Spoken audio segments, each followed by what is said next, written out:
Hi, this is McCrystal, and this is an episode of The New Mind. This was unplanned, actually. It's sort of been what I would call a special edition. The news recently is, if you haven't seen it already, is that Rishi Sunak has decided to explore the idea of stopping trans females accessing healthcare on female wards in hospitals. And as far as I'm concerned, this is just the beginning of a really horrible slippery slope. So I've invited my good friend Jax Feeley onto the episode today to sort of cover the issues, because I really feel quite strongly that we all need to be the voice right now. You may not think that this affects you directly, but if you have a friend or a family member that may be questioning their gender or their identity, you need to be aware of what to expect, and guaranteed you're going to come across somebody that is struggling with their gender at some point in your life. So let's all be informed and educated, and Jax does that beautifully. So welcome, Jax. Yeah. Yeah, love. How are you? I'm okay. I feel like I haven't looked up from Instagram in the last 48 hours. I've literally been bombarded with messages and stuff from people. And obviously, I don't mind that, but I just feel like I've not looked up from Instagram for the last 24, 48 hours because some of the messages I've received are horrendous. So horrendous from the point of view of the people with a lived experience, or horrendous in terms of abuse? both, to be fair. More than anything, it is people with experience who are frightened, worried about their children, worried about the safety, worried about the rights, worried about how they're going to be treated, wanting to get out the country, panicking about their children's future, the safety of the children. When you've got the person who's meant to be running the country saying something so blatantly and so blasé in an attempt to get votes, it was a real hit to the stomach, and it's hit a lot of people big time, and it's left people really scared. Well, I think I said on one of your posts, I was watching this happen in America a while ago, and it kind of makes you question, is this just kind of like, do we even have separate countries with separate governments anymore? Because I started to see this in America where they were taking away trans people's rights. And I don't know the full story over there, but I remember thinking then that perhaps we're going to end up going down a similar road here. And it does seem to have followed suit. So I feel like this is kind of like the whole world is starting to do the anti-transgender thing right now. And the way of, for me, the way of getting votes and the way of sort of creating segregation. If you go back to, with let's go 1940s, 50s, 60s with black people were segregated. They weren't allowed to use the same water fountains as everybody else. It was no Irish, no blacks, no dogs. And I feel like we're seeing a similar situation now where we're starting to use the same prejudice, but on a different section of people. Oh, absolutely. I literally said it in a talk that I did a couple of weeks ago, that, what happened with black people all those years ago then happened with gay people, 30, 40 years ago. You're the problem, you're the paedophile, you're the one with AIDS, you're this, you're that, you don't want you in my toilet, don't want you near me, blah, blah, blah. This is the same thing happening now. When I said to you, when we did our first podcast, when was that, a year ago, 6 months ago? Yeah. Trans is where gay was, 30, 40 years ago now, where this is happening. And, I watched a video just this morning of Margaret Thatcher saying the same thing. We shouldn't be educating children on the fact that they can just quite happily be gay. Yeah. It's the same thing, and it's an attempt to distract from the fact that the Conservatives have failed the country, and it is a desperate attempt to grab all those people who they may have lost by going, well, I'm against trans people, but trying to say it in a way that wouldn't get a reaction, which it absolutely has, and it can't be taken back now. I know a lot of people are going to say, okay, this is people that perhaps haven't had the education, because let's face it, the education isn't really out there on transgender issues. They might say, well, a person who is a person of colour is not able to choose the fact that they're born with a different skin colour. So I kind of wanted just to ask you what your opinion is on that. And then I've actually found some information that I was going to share on the podcast today, just to sort of explain why someone who's transgender isn't making a choice to be Oh my transgender. God. Yeah. I mean, it absolutely, it kills me to hear it when people say, you choose to be this, you choose to be that. It's a choice. It's absolutely not a choice. We sort of delved into, I talk about my life a lot, and the fact that, trying to not be trans is mentally exhausting, and it leaves people unwell. Yeah. And I say it, and I will keep saying it and keep fighting this fight, that it's a dead person or a living person. That's the choice. For my family, it was a dead daughter or a living son. That is the question. That's why I'm so passionate about saying to Rishi Sunak, what if your children say that to you? Yeah. Because you say in one sentence, a man's a man, a woman's a woman, people cannot decide what sex they are, whatever he said. That is not only inciting hate and more abuse and making it okay to be against trans people for, out in the world, but it's also telling your children that that's not okay and that you're not a safe space. They can't come to you. And And that's why I said in that video, I hope to God your children and never ever feel any sort of misalignment towards what the stereotypical Conservative Party's societal expectation is, because they can't go to you and they're watching you make that not okay. And that results in people suppressing it, going to someone else, replacing with drugs, replacing with drink, replacing with self-harm, and eventually replacing with suicide. Yeah. And that we know that the suicide, or at least suicidal ideations, and the statistics around suicidal ideations and mental health issues around transgender is huge. I don't have those statistics to hand, but we know that it's a massive, massive problem. I wanted to kind of bring up some details. I've got my phone because I don't want to get this wrong. And I'm just going to sort of read these to you. So in terms of comparing trans or, gay people and people of colour, to say, well, one is more valid than another in terms of prejudice, which some people will try and argue and say, well, there's only, you've got female genitals or male genitals, and that's how you know if you're male or female. So, okay, there's a few points I want to make, and this is sort of research that's going on in this area. Fetal development. So much of the research exploring the biological basis of gender identity looks at the influence of prenatal before birth factors. During fetal development, the sex of a person is determined by the presence or the absence of the Y chromosome. If a Y chromosome is present, the fetus typically develops male reproductive organs, while the absence of a Y chromosome leads to the development of female reproductive organs. You cannot see the Y chromosome and the X chromosomes. You can see the genital expression, but you can't actually see the chromosomes. If we look further into that, when we look at the hormones, testosterone and estrogen, they play a crucial role in the development of a person's physical and sexual characteristics. Again, these hormones are produced in varying amounts during fetal development. So what we're looking at now is brain structure. Some studies have examined differences in brain structure and function between transgender individuals and cisgender individuals. While these studies are ongoing and not definitive, they suggest that there may be a subtle variation in the brain regions associated with gender identity. For example, research using brain imaging techniques have shown that brain structure of transgender individuals may be more similar to their identified gender rather than their assigned sex at birth.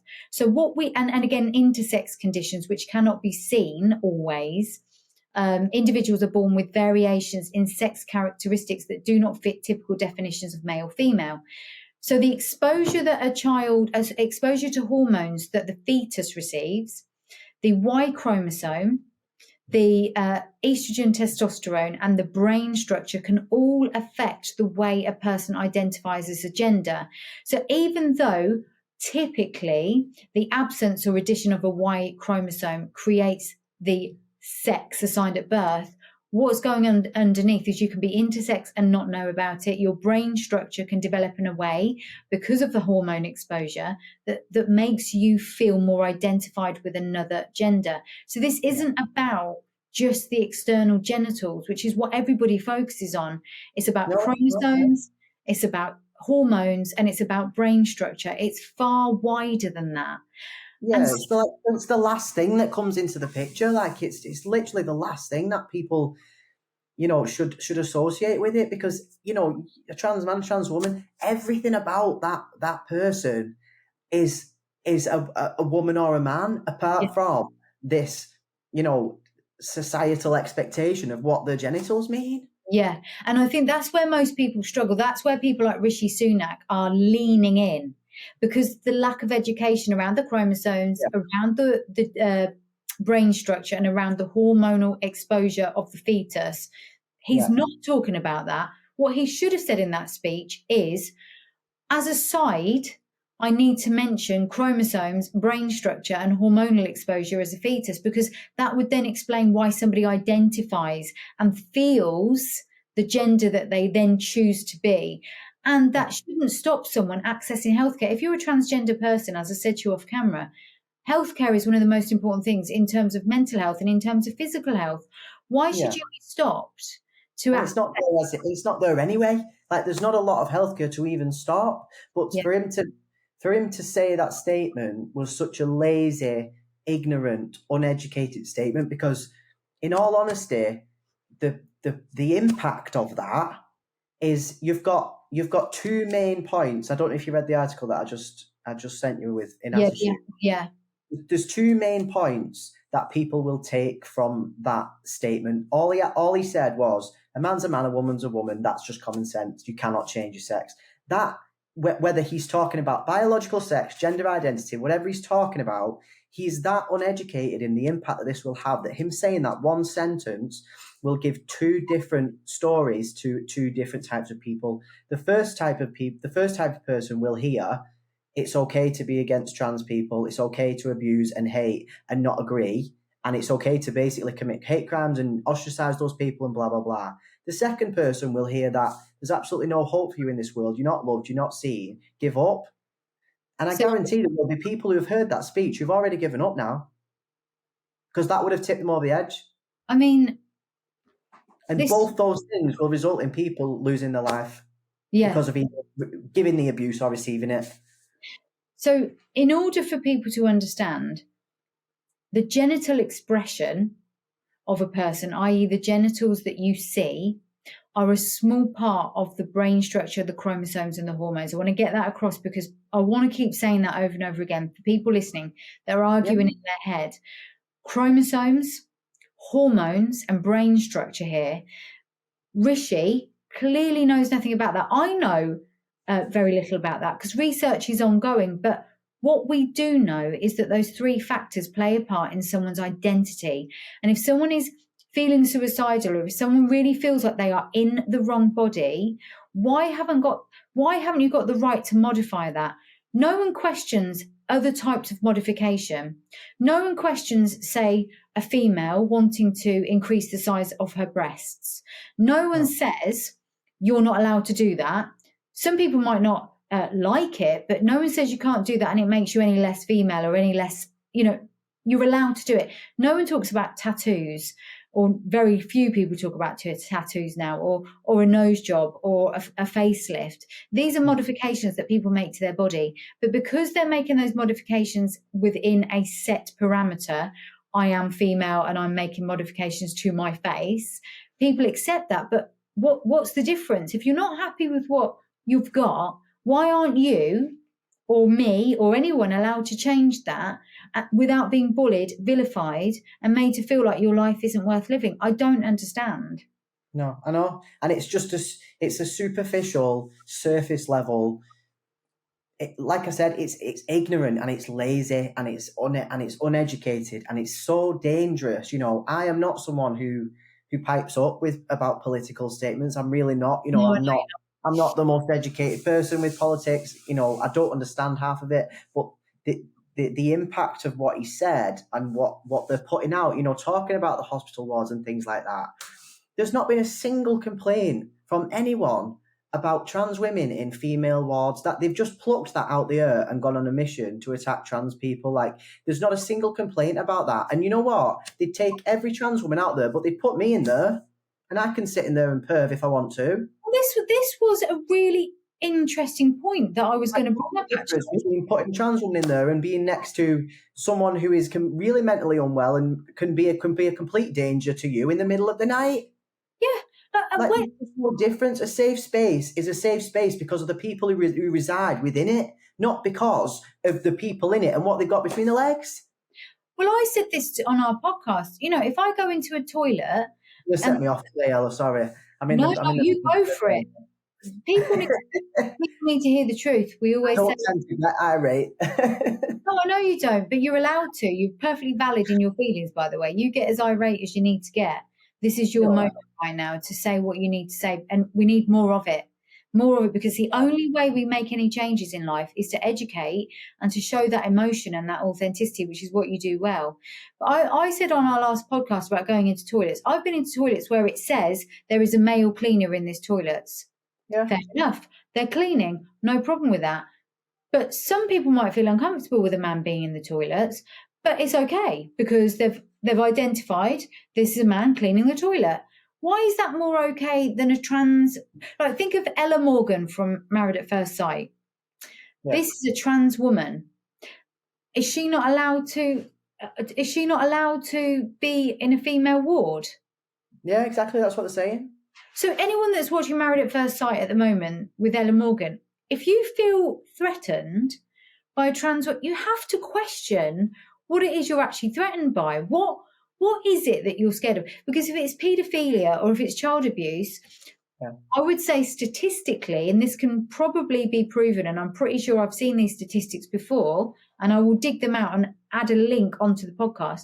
Statistically, people that abuse children are white, cisgendered men. So this idea is pushed by the media and now by the unelected, may I add, Prime Minister. The unelected Prime Minister, who is literally doing anything for votes. And he's doing a lot of this that's not based on fact. To add to that, I can't remember the name of the woman because everything's been a bit of a rush today. I'm squeezing this. I can't. Yeah. But there was a woman, I think her name, it's not Kay. I'll try and find the clip and add it onto the podcast when we send it out. She had another Conservative Party member on her show because of the amount of lies that the Conservative Party have told at the conference. One was about bins and about local council talking about the need for 7 bins, and there's been no local council that asked for that. So although it seems irrelevant, they're trying to say that Labour are pushing this narrative that there's going to be 7 bins that we have to put our rubbish in. Apparently, that's not true. That was one of the ludicrous bullshit lies that the Conservatives have told. Then there were some other ones, and I can't remember what they are now, but basically this newsreader had called this Conservative Party member out and said, these are not facts, these are lies. And she was trying to say that they were facts. And the newsreader basically proved her wrong there and then. This transgender thing, like you say, is like clickbait. It's just a clickbait exercise. That's all it is. And so I'm trying to encourage people that are not really educated to listen to this podcast and to understand that being transgender, as far as I'm concerned, is very similar to being a person of colour in the fact that they haven't chosen the brain structure that they've been given, they haven't chosen the chromosomal influence, and they haven't chosen the hormonal influence when they were a fetus. Their gender identity is based on lots of different factors. I want to get that. No one on earth would choose this. No one on earth would choose this. I know you've done this podcast before, but tell me why you personally wouldn't have chosen this as your life, the experiences that you had to go through. Try and give us like a real good paragraph of a reason why this has been the hardest thing you've ever had to do.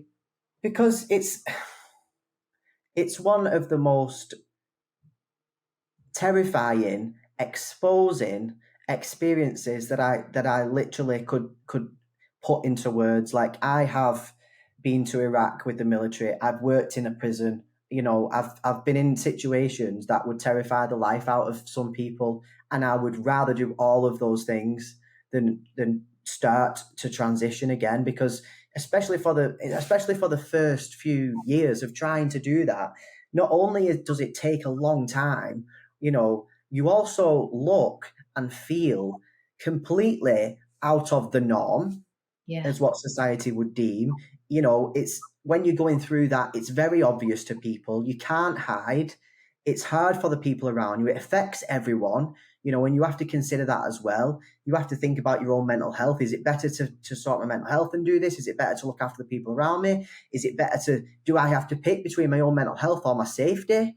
You know, can I do this? Then how am I going to work? How am I going to get healthcare? How am I going to do this? Can I afford to do all this? Will they let me change my name? I need a supportive GP or I can't do it.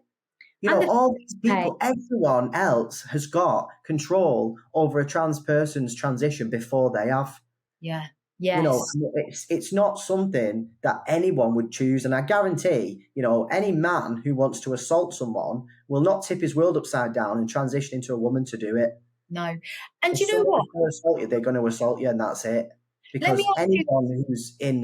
anyone who is in a hospital ward or anywhere as a trans woman, for example, every single thing about that person, in their brain, in their chemicals, in their mannerisms, in their body, in everything, apart from the box that they're packaged in, is a woman. So Yeah. that person is not sat there trying to go against women or perv on women or do whatever else. That's not the case. They just want to feel safe and okay and accepted and just live the life how they feel is going to make them feel the most authentic, because we know more than anything that you cannot lie to yourself.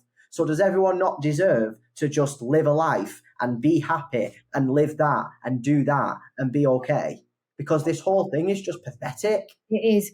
And one of the things that, I mean, I know you and I know other trans people, several, you know, both female to male and male to female. So I have to say this, and I'm going to say this honestly and truly, I've never felt emotionally safer and more accepted and loved than when I'm with trans people and gay people and people of colour, actually, because there is a sense of togetherness and support that I have experienced when people have been through adversity and people have been treated the worst of the worst. They're resilient, but they're also very loving and kind in my experience. That's the truth.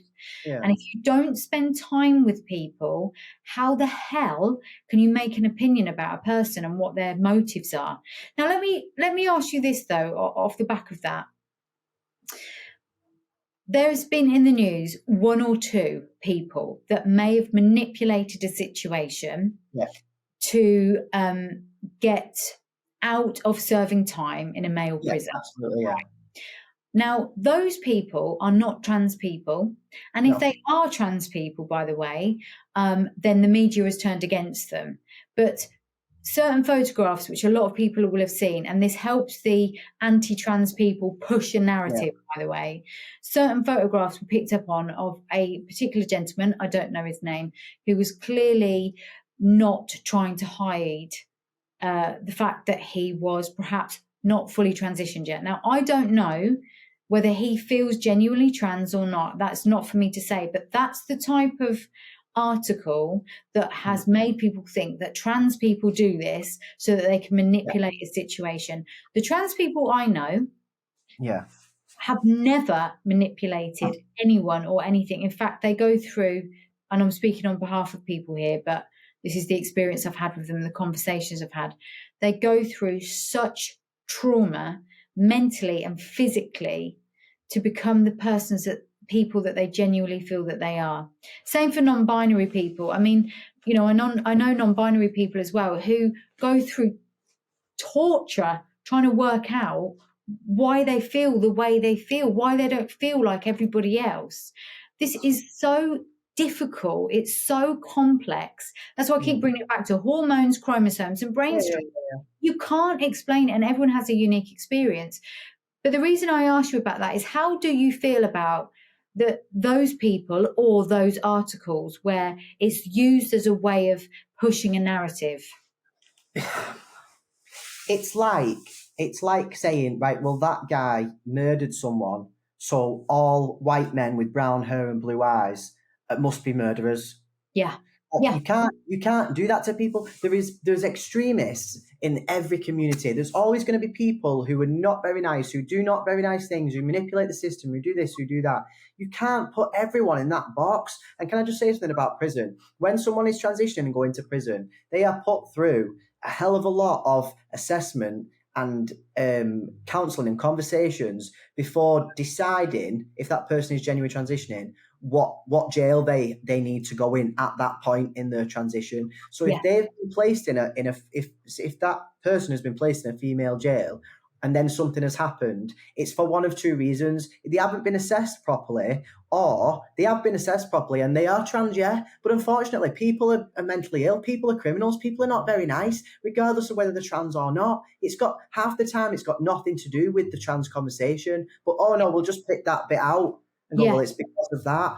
And I have been in prisons, as you know, and on our podcast for a long time, and all my transition did was inspire people to stop self-harming, stop taking drugs, save their own life, change their own life. It's never too late. Be yourself, and you feel so emotionally safe around trans people, and you always will, and people always will, because they know what it's like to fight and go through how to be and live your true self. Yes. Because not a lot of people do that. And most people end up on the deathbed saying, I wish I'd have lived a life more true to myself, because everyone knows how hard it is to do. And although, like, what people can never get from you or me on a podcast or on a screen or on Instagram or wherever it is that they see us, you can never get the true essence of someone's spirit. And I will tell you this, I absolutely love Jax. Like I love Jax so much that I can't even put it into words, because Jax is one of the kindest, funniest. I'm sorry for getting ranty. No, you are allowed to. You are valid. And I'm glad you've said what you've said. I'm glad that we've had this conversation. I asked Jax to do this today because I feel so passionately about making sure that at least my followers and listeners have the opportunity to learn, because the opportunity isn't given. We're not given the opportunity. You have to seek it out. And I really want to give that opportunity because, like I said before, I feel so emotionally, psychologically safe around you and around the other trans people I know. And I feel seen and heard. And I know that you are kind and loving and giving, and you will do anything for anyone. You're just a good person. And the conversation shouldn't keep having to be about your gender or your gender identity. We should just accept people as they present to us. And the media, they have a mission, and the governments of this world have a mission to segregate and separate us. So I kind of wanted to do this with you so that we can provide a space where people can see, hear and feel the passion. And again, I keep saying these things over and over again, the buzzwords, chromosomes, hormones and brain structure, because then that allows people to go, do you know what? Ella said that enough times that I feel like I want to go and look into that. I will never know what it feels like to be transgender, but I know enough and I'm willing to read enough just so I can have enough of an understanding so that I can educate someone enough to say, please don't make assumptions. Please don't be driven by the media, because the media 60 years ago was doing this with Black people. The media have done this with Muslim people around terrorism. The media have done this around gay people, and now they're doing it around trans people, and it will continue until people interject and say, no, here's a wider perspective. Yeah. So, and that's all I want to do. That's why I'm doing what I'm doing on Wednesday. And the other thing I really want to mention, because this is going to go out before it happens, and I'm going to try my best to be there. Tell me what's happening on the 11th of October. So obviously when I initially put the reaction video out to what Rishi Sunak said, the messages and the responses that I was getting, like, it was just heartbreaking. You know, I can't keep hearing parents so worried about the children and people worried about the future and all this stuff. And I was at my mum's house and I was talking to her about it, and looking at her face broke my heart, because they've been through enough. We've got to a point where they're watching and seeing their child really, really happy and fighting for something and building a life, and they've got through all of this. And then I turn around and show them a video like this, or they see something like that about our own Prime Minister saying that that identity doesn't exist, and the fact that I've not only served my country for the last 10 years, you know, in the armed forces and the prison service, that the man running the country can just turn around and say that my identity doesn't exist. So Unelected. yeah. Unelected. So, and then my dad turned around to me and said, Jax, you're part of this revolution. Yes. And it just really struck a chord. And obviously, you know, every time I do a podcast or I do a talk, I always end it with, you are the revolution you're waiting for. And when he said that, I was like, you know what, you're absolutely right. Like, I am. And this is what I'm fighting for. And this is probably why I left the prison service a month ago, because this was going to happen. Yes. And I thought, you know, something needs to be said. Like, I'm not someone who wants to go and scream and shout and run around and be violent and be aggressive and feed into the aggressive trans person narrative. It's not about that.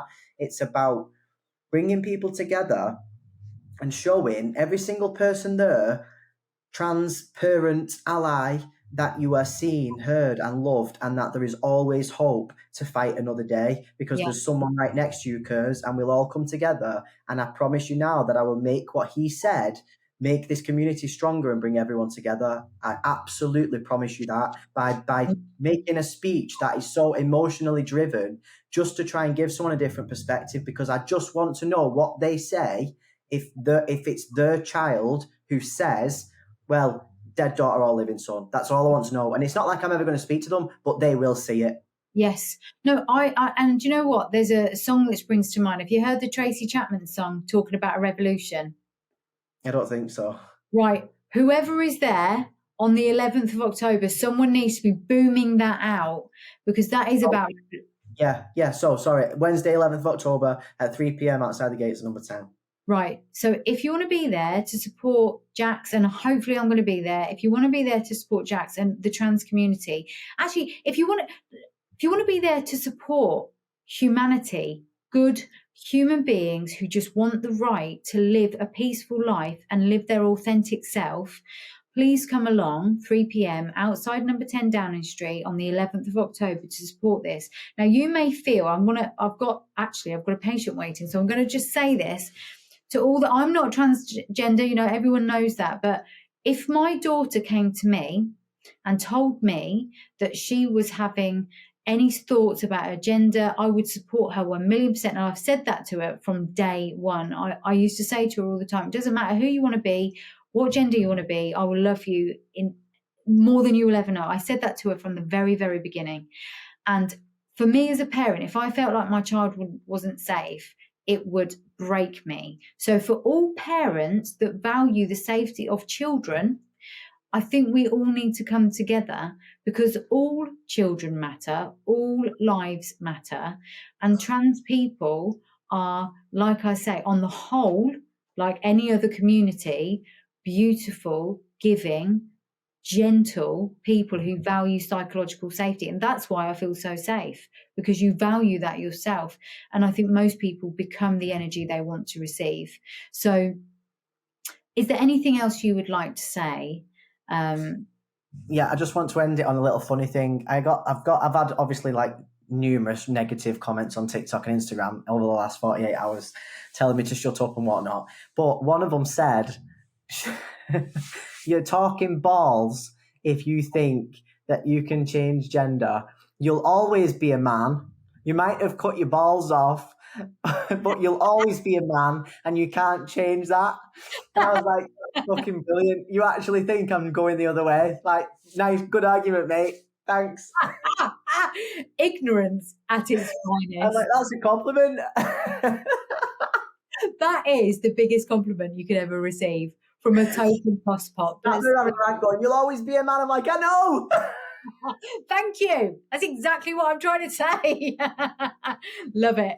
That is. But no, in all seriousness, it can always affect at some point as well. You know, especially going forward now in life, it will absolutely affect you at some point or someone you love. And the education and the awareness and the conversations, they need to be there. They need to happen. You know, that's why I'm on my mission. Because it's not about gender, it's about life, and it will affect you in some way, somewhere. So, you know, before making those assumptions, before listening to the Conservative Party and Rishi Sunak, before making assumptions on people's genitalia, if nothing else, then please just have some compassion, because these people do not choose this at all. Yeah, and they just feel scared and worried for the safety and the rights and the healthcare and everything else that is now been encouraged. He has now encouraged the people who are against it to get worse, and he's encouraged the people hiding to stay hidden. And it's that's not okay. It's 2023. And I kind of want to just say that if you could just allow yourself, not you, but the people listening, if you could just allow yourself to go out and talk to trans people or seek out information, you will find that quite quickly the feedback loop in your head that has been conditioned by society can, if you're willing to be open and share a safe space with people, can quite quickly change. Don't be uneducated. If you become educated and you still feel the way you feel, then that's on, that's up to you. But I think give it a go, like try and listen. Yeah. And I think the other thing to say, Jax, is that, and this is just a final note really, I know that when you left the prison service after serving this country for 10 years in one manner or another, you were really anxious and concerned and overwhelmed. The universe knows what it's doing. Like, you needed to be available for this time. And so whenever any of us doubt big life-changing decisions, remember there's always a bigger thing that you don't know is going to happen. And this is the moment for you to do the work that you're so passionate about. And I'm proud of you, because your plans for, not just educating on transgender issues, but also mental health issues and psychological issues. And we're going to do some work together around that, because I respect you so much. You've got such an intensely beautiful mind. And I can't Thank you. More with you, because you are such a great person. And I really am grateful for people like you in this world. Like, you do make it a better place. And I don't give a shit what Rishi says. You are so powerful and so beautiful, and I'm so pleased to call you my friend. Oh no, thank you so much. Thank you. I want to thank you for doing this, because it was very last minute, and I know you rushed around and we had so many technical problems. I think both of us wanted to boil our own heads. It's okay. It's okay. I appreciate you, Jax. Yeah, just get over to my Instagram and educate yourself, please, because you never know who's listening to your conversations. If your children are listening, they need to know that they're going to be able to come to you. And it's so just educate yourself. At Jax Feeley on Instagram. Feeley, yeah. And on TikTok, same everywhere. Yeah, so we'll put that on the podcast as well. Jax Feeley. Please follow him and please educate yourself. That's all that we ask of this podcast, isn't it? Yeah, absolutely. All right, my darling. Lots and lots of love.